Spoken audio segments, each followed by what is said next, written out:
So welcome to the third video in the series, What Are Your Chances? And in this video, we're going to be discussing a very classic profile that I usually see. It's a male, has 2 years experience, right?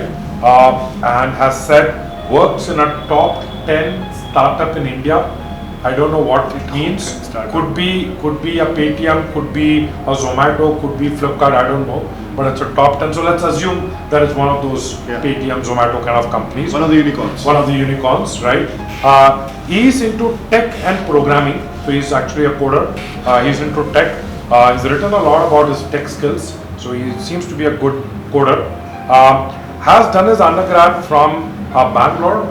Has done it from one of the top schools in Bangalore, but maybe not a tier 1, could come under the tier 2 kind of category. With 68%, I don't know how to translate that, but I would say it's probably average. Yep. 700 on the GMAT. Okay. And looking at schools in the US, he's looking at schools like Keenan Flagler, Kelly, so these are all schools in the 15, 20, 25 range. Yeah.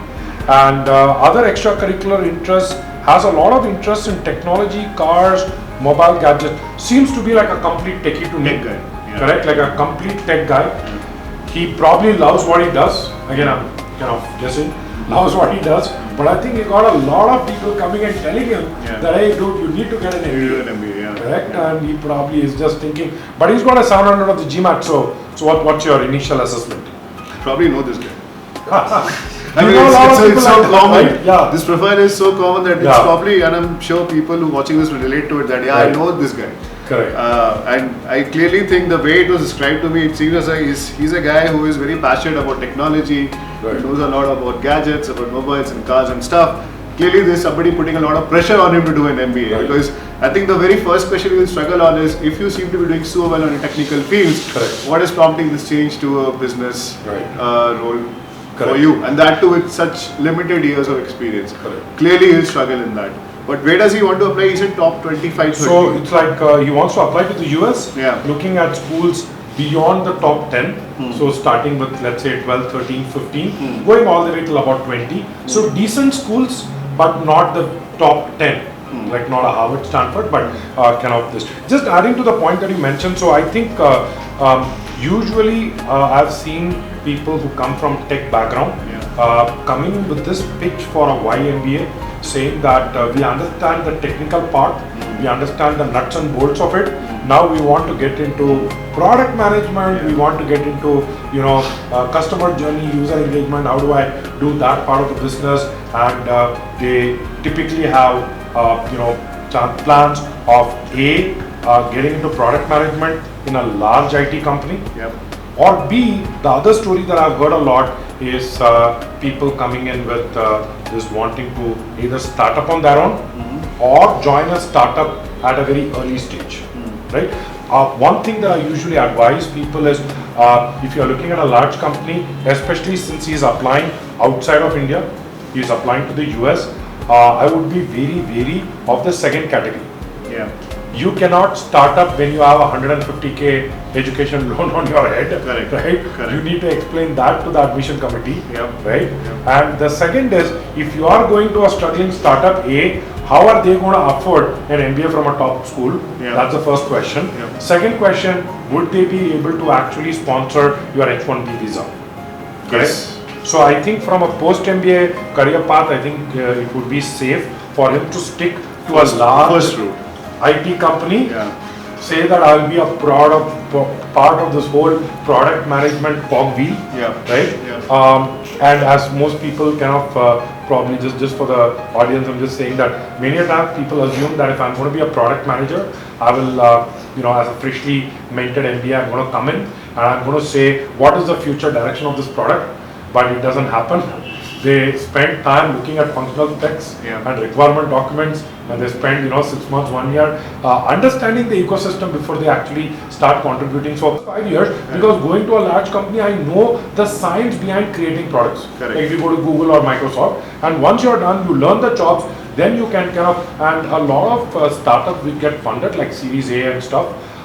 One thing that we have seen is they want what they call as adult supervision, right? So they want that these guys running it from a garage, right? They need someone else who has been in Google or an Amazon or a Flipkart or whatever, and brings that kind of adult supervision. So I think that would be the kind of career path that I would plan for someone like this. What's your take on the experience itself? Top 10 startup. So, I mean, yeah, that is very dicey. It is. So the good part is because he has worked in a startup, I would expect him that he would have shown some level of hustle. right. His job would not be super clear. Correct. It would be ambiguous. Correct. And typically B schools love candidates who have experienced ambiguity in their lives. So that angle definitely does help him. Having said that, what startup was he in? How much funding or how many series of funding did it go through? It adds, if nothing, it adds credibility to the startup. Correct. And if he was a part of that ecosystem, it just shows that he was also doing something good, which led to people investing into that startup. Correct. So all those will hold him in good stead. His work experience is limited, which is 2 years. Again, of course, it's not the top 10. He's looking at the top 20 to 30 range. But again, I think there also he might slightly struggle because there would be someone very similar to him instead of 2 years with 4 years. Right. But a very similar background, having worked in a startup, having worked in a tech background, but maybe 3-4 years. So does this guy have an advantage or disadvantage? I don't really think so. It doesn't, probably more on the disadvantage side that he may not have a lot to talk about. Like what did you do in your 2 years at the startup versus somebody who has spent 4 years in that startup. He will have a lot more to add. But more importantly, he should have a lot of clarity in his head that, see, most people want to work in a startup. Most people are done working with big companies. They want to be more free in their choices they make. They want to be more expressive in the actions they take. The startup allows you all of that.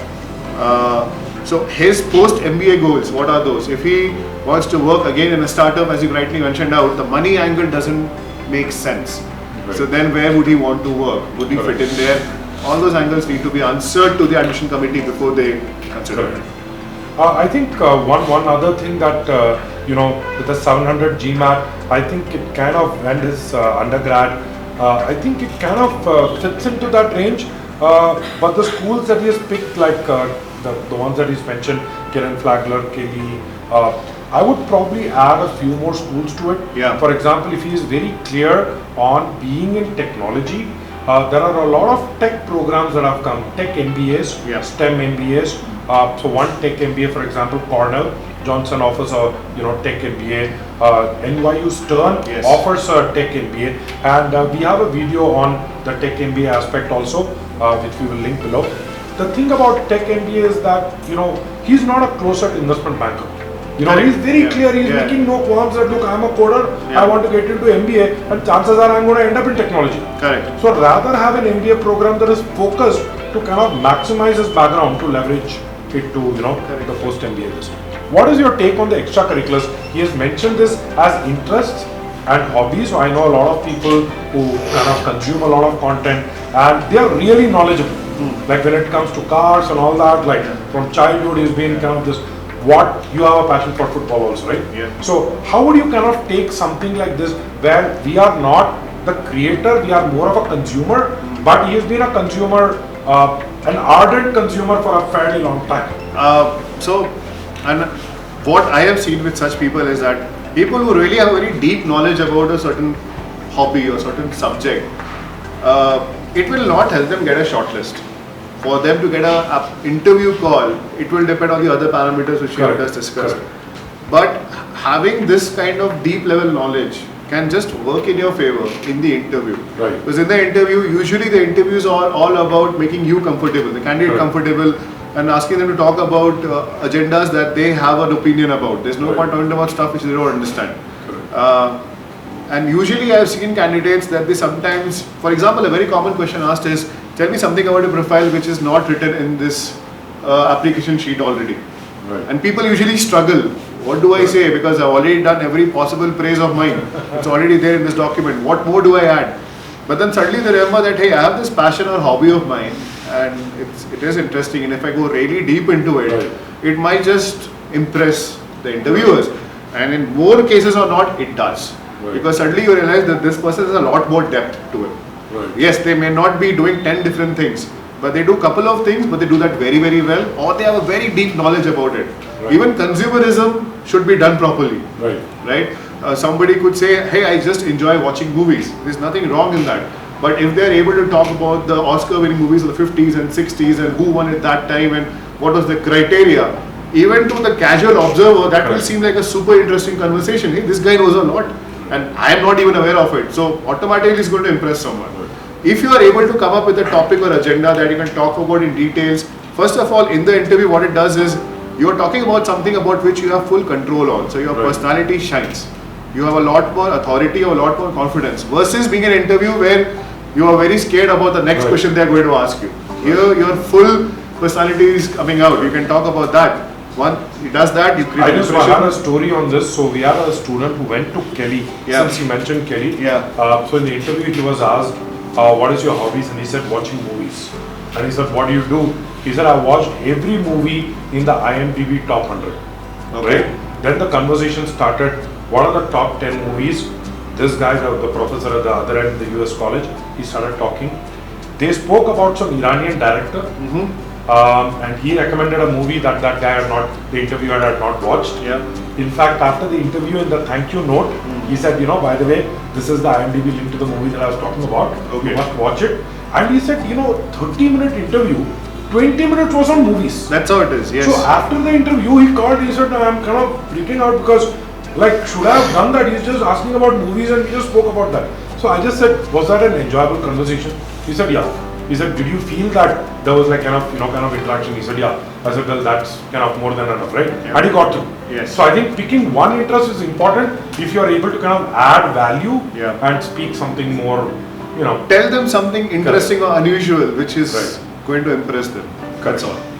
So I think you know, overall our assessment is the schools that he's picked, pretty much he has a good shot. Yeah. I would probably try to expand his range since he wants to get into tech, get into some more tech programs that could even be rated higher than the schools he has picked, like a Stern or a Cornell. Yeah. But because he's picking the tech MBA, his probability of getting in goes up. So you think in this case his work experience of 2 years is not a holding him back parameter? Yeah, so I feel that because by the time he applies, he will have 3 years experience, Okay. right? So you're gonna kind of add 1 more year experience, Okay. you know, by the time he joins, so he still has some time left. Okay.